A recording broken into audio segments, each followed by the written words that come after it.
அனைவருக்கும் வணக்கம். என்னுடைய பெயர் சபரீஸ்வரன். நான் நாமக்கல் மாவட்டம் காளிப்பட்டி அப்படின்ற கிராமத்திலிருந்து வரேன். இப்ப நடந்து முடிந்த யுபிஎஸ்சி தேர்வுல வந்துட்டு நான் ஆல் இண்டியா லெவல்ல 700வது ரேங்க் வந்து பெற்றிருக்கேன். ஸோ இந்த தருணத்தில் ரொம்பவுமே மகிழ்ச்சியா இருக்கு. அதுபோக என்னுடைய ஆப்ஷனல் வந்து பார்த்தீங்க அப்படின்னா, ஆந்த்ரோபாலஜி தமிழ்ல மானுடவியல் அப்படின்னு வந்து சொல்லுவாங்க. ஸோ அதுதான் என்னுடைய விருப்ப பாடமா வந்து நான் எடுத்து படிச்சேன். இந்த முறை வந்து எனக்கு 252 மதிப்பெண்கள் வந்து குடுத்துருக்காங்க. பேப்பர் 1ல வந்து பார்த்தீங்கன்னா 137 மதிப்பெண்களும், பேப்பர் 2ல வந்து பார்த்தீங்கன்னா 115 மதிப்பெண்களும் வந்துட்டு எனக்கு குடுத்துருக்காங்க. ஸோ நான் வந்து இந்த மானுடவியல்ல வந்துட்டு ப்ரிப்பேர் பண்றதுக்கு ஆந்த்ரோபாலஜி வந்து ப்ரிப்பேர் பண்ணதுக்கு என்னென்ன பண்ணேன், அ எனக்கு எது ஒர்க் அவுட் ஆச்சு அப்படின்றத வந்து நான் சொல்லிக்க வந்து ஆசைப்படுறேன். எப்பயுமே வந்து பார்த்தீங்கன்னா, பேப்பர் 1, பேப்பர் 2 கம்பேர் பண்ணக்குள்ள பேப்பர் 1 வந்துட்டு கொஞ்சம் ஸ்கோரிங் பேப்பர் அப்படின்னு வந்து சொல்லுவாங்க. பேப்பர் 2 வந்து நம்ம என்னதான் எழுதினாலும் வந்து scoring depends person individual to individual வந்து டிஃபர் ஆகும். பட் எனக்கு கடந்த 2 முயற்சியிலேயே வந்துட்டு கொஞ்சம் கம்மி மார்க் தான் போட்டிருந்தாங்க. நான் ஸ்டில் எனக்கு எல்லா கொஸ்டின்ஸும் அட்டெண்ட் பண்ணியுமே கொஞ்சம் கம்மி மார்க் தான் வந்து எனக்கு குடுத்துருந்தாங்க. ஆ இதுக்கு வந்து எப்படி ப்ரிப்பேர் பண்ணலாம் அப்படின்னா, ஒரு பேசிக்கா வந்துட்டு ஒரு 3 சோர்ஸ் வந்து 3 விஷயங்கள வந்து நான் சொல்லிக்க ஆசைப்படுறேன். முதல் விஷயம் வந்துட்டு கான்செப்ட் கிளாரிட்டி. நம்ம அந்த சிலபஸ் வந்து டீகோட் பண்ணி வச்சுக்கணும். நம்ம பேப்பர் 1ம் சரி, பேப்பர் 2வும் சரி, ஈச் அண்ட் எவ்ரி வேர்ட் எப்படி கேட்டிருக்காங்க, எந்த மாரி கேட்டிருக்காங்க அப்படின்றத வந்துட்டு நம்ம ஒரு நோட்ல வந்து எழுதி வச்சுக்கணும். 2வது வந்து பார்த்தீங்க அப்படின்னா, அந்த கொஸ்டின்ல இருந்துட்டு அ அந்த பர்ட்டிகுலர் சிலபஸ்ல இருந்துட்டு ரிலேட்டடான கான்செப்ட் கிளாரிட்டி ரொம்ப ரொம்ப முக்கியம். என்னென்ன பார்ட்ல எப்படி கேட்குறாங்க, அப்படின்னா என்ன? அப்படின்றது ரொம்ப ரொம்ப முக்கியம். 3வது முக்கியமான விஷயம் வந்து பார்த்தீங்கன்னா, பிஒய்க்யூ. ப்ரீவியஸ் இயர் கொஸ்டின்ஸ் வந்து கடைசி ஒரு ஒரு 5 டூ ஒரு 10 இயர்ஸ் எனக்கு வந்து இந்த வருடம் வந்து நான் அத தான் பண்ணேன். பிஒய்க்யூ எடுத்து அது எல்லாத்துக்குமே வந்து நோட்ஸ் மாரி ரெடி பண்ணி அத வந்து வச்சுக்கிட்டேன். ஸோ, இப்போ கொஞ்சம் டெப்த்தா போனோம் அப்டின்னா, பேப்பர் 1ல வந்து பார்த்தீங்கன்னா, ஒரு சில முக்கியமான ஏரியாஸ் இருக்கு. ஃபார் எக்ஸாம்பிள் யூனிட் 6ல வந்து பார்த்தீங்க அப்டின்னா, தியரீஸ் வந்து ஃபர்ஸ்ட்டு படிப்போம். தியரீஸ்லேருந்து ஒரு 45 டூ 50 மார்க்ஸ் கேட்பாங்க. அது போக நம்ம ஆன்ஸருக்குள்ளேயும் வந்து தியரீஸ் வந்து யூஸ் பண்ணி நம்ம நெறைய இடத்துல கோட் பண்ணி எழுதுற மாரி இருக்கும். நம்ம சப்ஜெக்ட்ட வந்து லிங்க் பண்ற மாரி இருக்கும். ஸோ, அப்பதான் கொஞ்சம் ஸ்கோர்ஸ் வந்து பூஸ்டப் ஆகும் அப்டின்னு. ஸோ, தியரீஸ் பார்ட் ஃபர்ஸ்ட்டு ரொம்ப முக்கியம். ரொம்ப முக்கியமா படிச்சிரணும். இதுக்கான சோர்ஸ் அப்டின்னு வந்து பார்த்தீங்க அப்டின்னா, நான் வந்து ஒரு சில பிரைவேட் இன்ஸ்டிடியூட் மெட்டீரியல்ஸும் வந்து ஃபாலோ பண்ணேன். மத்தபடி நானா வந்து நோட்ஸ் எடுத்தேன். ஆ பியா டாப்பர்ஸ் காப்பிய வந்து பார்த்து, அதிலருந்து நான் நெறையா நோட்ஸ் எடுத்து, அப்புறம் பிஒய்க்யூலருந்து நான் நோட்ஸ் எடுத்து, இது எல்லாத்தையும் சேர்த்து நானா ஒரு நோட்ஸ் மேக் பண்ணி, அதிலருந்து வந்து படிச்சேன். ரொம்ப முக்கியம் ChatGPT வந்து நான் கடைசி ஒரு அட்டெம்ப்ட்ல வந்துட்டு ChatGPTயுமே வந்து நான் யூஸ் பண்ணி, எனக்கு புரியாத கான்செப்ட்ஸ்லாம் வந்துட்டு எழுதி, எந்த மாரி யுபிஎஸ்சில கொஸ்டின்ஸ் கேட்டிருக்காங்க, பேசிக்கா என்னை எப்படி தயார்படுத்திக்கணும், அது போக ஒவ்வொரு கொஸ்டினுக்கும் வந்து முடிக்கும்போதும் கான்டெம்பரரி ரெலவன்ஸ் இப்போ எப்படி வந்துட்டு அத ரிலேட் பண்ணிக்கலாம் அப்படின்றதுக்கு ஒரு நோட்ஸ் மாரி போட்டு நான் என்னோட நோட் புக்ல எழுதி வச்சுக்கிட்டேன். தென் இப்போ ரீசென்ட்டா ஏதாவது எக்ஸாம்பிள்ஸ் வந்து குடுக்க முடியுமா? ஃபார் எக்ஸாம்பிள் மேரேஜ் பத்தி படிக்கிறோம் அப்படின்னா, எப்படி வந்து மேரேஜ் வந்து எவால்வ் ஆயிருக்கு? லிவ் இன் ரிலேஷன்ஷிப் அப்படின்றது எப்படி வருது? சோலோகேமி அப்படின்னா என்ன? தென் ஆ ஃபார் எக்ஸாம்பிள் கல்ச்சர் வந்து சேஞ்ச் ஆகுதுன்னா, அதுக்கு ஏதாவது ரீசென்ட் வந்து எக்ஸாம்பிள்ஸ். அப்புறம் ரொம்ப முக்கியமான ரிலிஜியன் வந்து பார்த்தீங்க அப்படின்னா, அந்த ரிலிஜியன் எப்படி ட்ரான்ஸ்ஃபார்ம் ஆயிருக்கு? ஃபார் எக்ஸாம்பிள் ட்ரைபல் பீப்பிள்ல எப்படி சாரணா கோடுன்லாம் நியூஸ் பேப்பர்ல வந்துட்டு இருந்தது. தென் சபரிமலா இஷ்யூஸ் அது அப்படின்னா என்ன? கல்ச்சர் ரிலேட்டிவிசம், எத்னோசென்ட்ரிசம்னா என்ன? தென் அதுக்கான ரெலவன்ட் எக்ஸாம்பிள்ஸ்லாம் என்ன? அப்படின்றத நோட் பண்ணி நான் வச்சுக்கிட்டேன். தென் அது ரிலேட்டடா கரண்ட் அஃபேர் நான் ஆன்ஸர் எழுதும்போதும், அந்த ஆன்ஸருக்குள்ள வந்துட்டு இன்கார்ப்பரேட் பண்ணி வந்து எழுத ஆரம்பிச்சேன். ஸோ இது வந்துட்டு வித் ரெஸ்பெக்ட் டூ தியரீஸ் அந்த பார்ட்லாம் எழுதும்போது. தியரீஸ் அண்ட் கரண்ட் அஃபேர்ஸ். 2வது வந்து பார்த்தீங்கன்னா, பிசிக்கல் ஆந்த்ரோபாலஜி ரொம்ப ரொம்ப முக்கியமான ஒரு பார்ட். அதுலேருந்து எவ்ரி இயர் பார்த்தீங்கன்னா, ஒரு 130 மார்க்குக்கு வந்து கேட்பாங்க. அதில இன்னொரு அட்வான்டேஜ் என்ன அப்டின்னா, அது ரொம்ப டைனமிக் கிடையாது. இருக்கிறத நம்ம அப்படியே வந்து படிச்சு எழுத போறோம். பட் இப்ப ரீசென்ட் இயர்ஸ்ல எப்படி கேட்குறாங்கன்னா, மோர் அப்ளிகபிள் நேச்சர்ல கேட்குறாங்க. ஃபார் எக்ஸாம்பிள் இந்த வருஷம் நியூட்ரிஷனல் ஆந்த்ரோபாலஜி வந்து கேட்டிருந்தாங்க. அதுக்கப்புறம் ஆ ஜெனடிக் மார்க்கர் அப்படின்றத பத்திலாம் வந்து கேட்குறாங்க. ஸோ அப்படின்றப்போ, அத வந்து நம்ம எந்த அளவுக்கு ரீசென்ட்டா இந்த கரண்ட் அஃபேரோட ரிலேட் பண்ணி நம்ம எழுதுறோம்.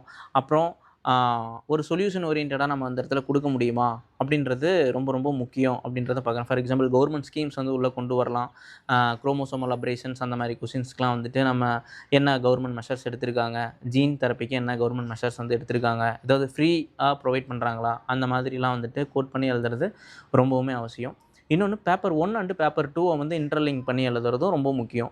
ஃபார் எக்ஸாம்பிள் இப்ப பிசிக்கல் ஆந்த்ரோபாலஜில நம்ம genetic drift, genetic load, chromosomal operations அந்த மாரி டாபிக்ஸ்லாம் வந்து படிக்கும்போது, பேப்பர் 2ல இருக்கிற ட்ரைபல் பாப்புலேஷன் வந்து லிங்க் பண்ணலாம்.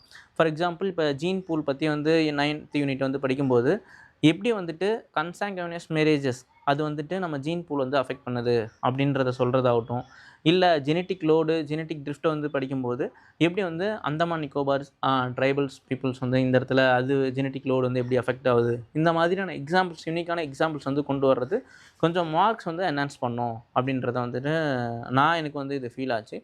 தென் நான் அடுத்த முக்கியமான பார்ட் வந்து ஆர்க்கியாலஜிக்கல் ஆந்த்ரோபாலஜி. நம்ம பார்த்தோம்னா எவ்ரி இயர் ஏதாவது ஒரு question either lower palaeolithic or middle palaeolithic or upper பேலியோலித்திக்லேருந்து அயன் ஏஜ் வரைக்கும் ஏதோ ஒரு கொஸ்டின் வந்து ரிஃப்ளெக்ட் ஆகிட்டே இருக்கும். நம்ம 24லேயும் சரி 25லேயும் சரி நம்ம பேலியோலித்திக்கும் மீசோலித்திக்கும் வந்துட்டு ரிப்பீட்டடாக வந்து கேட்டுகிட்டே இருந்தாங்க. ஸோ அதுக்கு ஒரு ஸ்ட்ரக்சர்டாக நம்ம ஒரு நோட்ஸ் மேக் பண்ணி வச்சுட்டு டூல் டயக்ராம்லாம் வரைஞ்சி வச்சுட்டு அது ரிலேட்டடாக ஏதாவது கரண்ட் அஃபேர் இருக்கா அப்படின்றத வந்து பார்த்துக்கிறது ரொம்ப ரொம்ப அவசியம். இப்போ ஈவன் நம்ம 25 பேப்பர்ஸ்லாம் வந்து பார்த்திங்க அப்படின்னாலே நிறைய டைனமிக்கான கொஸ்டின் வந்து ஃபாசில்ஸ்லேருந்து கேட்டிருந்தாங்க. For example Mousterian culture, Oldowan culture, osteodontokeratic culture அப்படின்றது எல்லாமே வந்துட்டு நம்ம சிலபஸில் இல்லைனாலும் அது ரிலேட்டடாக இருக்கக்கூடிய ஒரு சில விஷயங்கள் கொஞ்சம் டெப்த்தாக வந்து போகிறாங்க.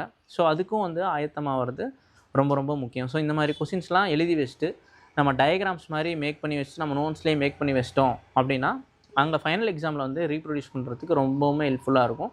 So with respect to paper 1 நான் கடைசியாக வந்து பார்த்தீங்கன்னா சோஷியோ கல்ச்சரில் வந்து நான் கடைசியாக தான் இம்பார்ட்டன்ஸ் கொடுத்தேன். ஏன்னா அதில் நிறையா டைனமிக்ஸ் நேச்சராக இருந்ததுனால நிறையா பாயிண்ட்ஸும் எழுதணும், நிறையா இதாக இருந்ததுனால அதுக்கு வந்து நான் லாஸ்ட் ப்ரிஃபரன்ஸாக தான் கொடுத்தேன். ஸோ ஃபஸ்ட் ப்ரிஃபரன்ஸ் வந்து தியரிஸ் ஃபஸ்ட்டு படித்தேன், 2வது ஃபிசிக்கல் ஆந்த்ரோபாலஜி, அடுத்து ஆர்க்கியாலஜிக்கல் ஆந்த்ரோபாலஜி, அப்புறமேட்டு தான் ஃபாசில்ஸ் முடிச்சதுக்கப்புறம் நான் வந்துட்டு சோஷியோ கல்ச்சரில் வந்து படித்து வச்சுட்டேன். ஏன்னா இன்ஃபேக்ட் 10 மார்க்ஸ் வந்து ரொம்ப கேட்பாங்க.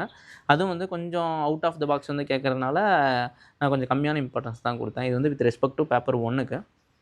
பேப்பர் 2 அப்படின்னு வந்து பார்த்தீங்க அப்படின்னா அதில் எல்லா ஏரியாஸுமே முக்கியம். ஃபார் எக்ஸாம்பிள் இதுலேயும் வந்து ஃபாசில்ஸு அந்த ஆர்க்கியாலஜிக்கல் பார்ட் ஃபஸ்ட்டு கவர் பண்ணுவாங்க. தென் 2வது வந்து பார்த்தீங்கன்னா கேஸ்ட் சிஸ்டம் அதை பற்றி கேட்பாங்க. தென் முக்கியமான பார்ட் வந்து பார்த்தீங்கன்னா இந்தியன் ஆந்த்ரோபாலஜிஸ்ட் பற்றி கேட்பாங்க. க்ரோத் ஆஃப் இந்தியன் ஆந்த்ரோபாலஜின்ற யூனிட் இருக்கும். தென் வில்லேஜ் ஸ்டடீஸ் இருக்கும். லாஸ்ட்டாக வந்து பார்த்தீங்கன்னா இந்தியன் ட்ரைபல்ஸ் பற்றி வந்து கேட்பாங்க. இதில் எல்லா ஏரியாஸுமே வந்து பார்த்தீங்கன்னா மோர் அப்ளிகபிள் இன் நேச்சராக வந்து இருக்கும். இந்த இடத்துல we need to give lot of examples, practical examples, government measures, supreme court judgements, இந்த மாதிரி வந்து யூனிக்கான எக்ஸாம்பிள்ஸ் வந்து கொண்டு வந்து கோட் பண்ணுற மாதிரி இருக்கும். ஸோ அதுக்கு தான் நம்ம ரொம்ப ஒர்க் பண்ணுற மாதிரி இருக்கும். இப்போ இதுக்கு என்ன நான் பண்ணேன் அப்படின்னா ப்ரீவியஸ் இயர் கொஷின்ஸ் எடுத்துகிட்டு அதில் என்னென்னலாம் கொஷின்ஸ் கேட்டிருக்காங்க, எந்தெந்த டாப்பிக்லேருந்து நிறைய கொஷின்ஸ் வந்திருக்கு. தென் ப்ராக்டிக்கல் எக்ஸாம்பிள், ஃபார் எக்ஸாம்பிள் எத்தினிசிட்டிலாம் எடுத்துக்கிட்டிங்க அப்படின்னா நார்த் ஈஸ்ட்லேருந்து நம்ம நிறைய எக்ஸாம்பிள்ஸ் கொண்டு வரலாம். தென் நம்ம southern India, then northern part of India எப்படி வந்துட்டு என்னென்ன இடத்துல எந்தெந்த மாதிரிலாம் ஃபங்க்ஷன் ஆகுது அப்படின்றத வந்துட்டு நம்ம நிறையா கோட் பண்ணி எழுத முடிஞ்சது. இதுக்கு ப்ராக்டிக்கல் எக்ஸாம்பிள்ஸ் இந்த ரீசெண்ட் டைம்ஸில் நியூஸ் பேப்பரில் வந்தது அதெல்லாம் கலெக்ட் பண்ணி எழுதிக்கலாம். ஸோ நான் நியூஸ் பேப்பர்லேருந்தே நிறைய எக்ஸாம்பிள்ஸ் வந்து கலெக்ட் பண்ணேன் ஆந்த்ரோபாலஜிக்கு ரிலேட்டடாக. தென் அது போக நான் கூகுளில் டைப் பண்ணாலும் நிறைய எக்ஸாம்பிள்ஸ் வந்து வந்தது. ரொம்ப ரொம்ப யூனிக்கான எக்ஸாம்பிள். ஃபார் எக்ஸாம்பிள் ஒவ்வொரு இடத்துலையும் ட்ரைபல் ஃபேஸ் பண்ணுற ப்ராப்ளம்ஸ் என்ன, லேண்ட் ரிலேட்டடாக ப்ராப்ளம்ஸ், பாவர்ட்டி ரிலேட்டடான ப்ராப்ளம்ஸ், எஜுகேஷன், ஹெல்த்து, அந்த மாதிரி ஒவ்வொன்றுக்கும் ஒரு எக்ஸாம்பிள். தென் ஏதாவது மெஷர்ஸ் எடுத்திருப்பாங்க with respect to particular government இருக்கட்டும். இப்போ ஃபார் எக்ஸாம்பிள் தமிழ்நாடு வந்து பார்த்திங்க அப்படின்னா மொபைல் ஹெல்த் கேர் அப்படின்றத வந்து ஒரு சிஸ்டம் இருக்குது. ராஜஸ்தானில் இப்போ ஏகலவ்யா மாடல் மற்ற ஸ்டேட்ஸ் எல்லாமே இருக்குது. அப்புறம் மில்லட் மூலிமா வந்துட்டு ஃபோர்ட்டிஃபிகேஷன் இன் ஒடிசா அந்த மாதிரி வந்துட்டு இருக்கட்டும். பஞ்சாயத்து ராஜ் வந்துட்டு டீசென்ட்ரலைசேஷன் இந்த எஸ்பெஷலி இந்த நார்த் ஈஸ்டர்ன் ஸ்டேட்ஸில் வந்து கொடுக்குறது. இந்த மாதிரி நிறையா யூனிக்கான எக்ஸாம்பிள்ஸ், ட்ரைபல் நேம்ஸ்லாம் ஒரு பேப்பரில் எழுதி நம்ம திருப்பி மனப்பாடம் பண்ணுறது பேப்பர் 2ல் ரொம்பவுமே ஹெல்ப்ஃபுல்லாக இருக்கும். ஸோ இதெல்லாம் ஒரு பக்கம் நோட்ஸு பேப்பர் வந்துட்டு ப்ரிப்பேர் பண்ணதுக்கப்புறம் ரெகுலராக டெஸ்ட் எழுதி பார்க்குறது ரொம்பவுமே முக்கியம். நம்ம டைமுக்குள்ளே முடிக்க முடியுதா, நினைக்கிற பாயிண்ட்ஸ்லாம் கொண்டு வர முடியுதா. இன்கேஸ் சில சமயங்கள் வந்து நமக்கு தெரியாத கொஷின்ஸ் கேட்டுருவாங்க. இந்த வருஷம் பேப்பர் 1ல் 10 மார்க்ஸ்லாம் பார்த்தீங்கன்னா ரொம்பவுமே பவுன்சர் கொஷின்ஸாக இருந்துச்சு. அதை எப்படி டேக்கிள் பண்ணுறோம், வெறும் தெரிஞ்ச கீவேர்ட்ஸ் வந்துட்டு எப்படி வச்சு டெவலப் பண்ணுறோம். இன்ஸ்டெட் ஆஃப் நம்ம leaving black at least we should right something related to that topic. அதுக்கு வந்து நம்ம சிலபஸ் வச்சு நம்ம யோசித்தோம் அப்படின்னாலே நிறைய விஷயங்கள் வந்துட்டு நமக்கு வரும். ஸோ கரெக்டாக கொஸ்டினை பிரேக் பண்ணி நம்மளால் அட்ரஸ் பண்ண முடியுதா அப்படின்றதெல்லாம் ரொம்ப முக்கியம். So in short, in a nutshell, I would like to say நம்ம PYQs, syllabus decoding and answer writing practice, நம்மளோட நோட்ஸு, இந்த நாளும் வந்துட்டு ரிப்பீட்டடாக பண்ணிட்டு அந்த ஏரியா ஐடென்டிஃபை பண்ணிட்டு நம்ம திருப்பி ஒர்க் பண்ணோம் அப்படின்னாலே வந்துட்டு ஆந்த்ரோபாலஜி வந்துட்டு நல்லா வந்து கவர் பண்ணிக்கலாம். ஸோ இதுதான் என்னுடைய வித் ரெஸ்பெக்ட் டு ஆந்த்ரோபாலஜிக்கு நான் ஃபாலோ பண்ண ஸ்ட்ராட்டஜி. ஸோ நான் வந்து எடுத்தது வந்து ரொம்பவும் நிறையான மார்க் கிடையாது. நான் எடுத்தது ஒரு ஆவரேஜ் மார்க் தான். ஸ்டில் நீங்கள் வந்து இன்னும் நல்லா ப்ராக்டிஸ் பண்ணி நல்லா என்ரிச்டு எக்ஸாம்பிள்ஸ் வந்து கொண்டு வந்தீங்க அப்படின்னாலே ஒரு 280+ வந்து கிராஸ் பண்ணுறதுக்கு கண்டிப்பாக ஆந்த்ரோபாலஜி வந்து ஹெல்ப் பண்ணும் அப்படின்றத நான் நம்புகிறேன். So thank you so much and all the best to who are வாட்சிங் this with anthropology optional. Thank you so much.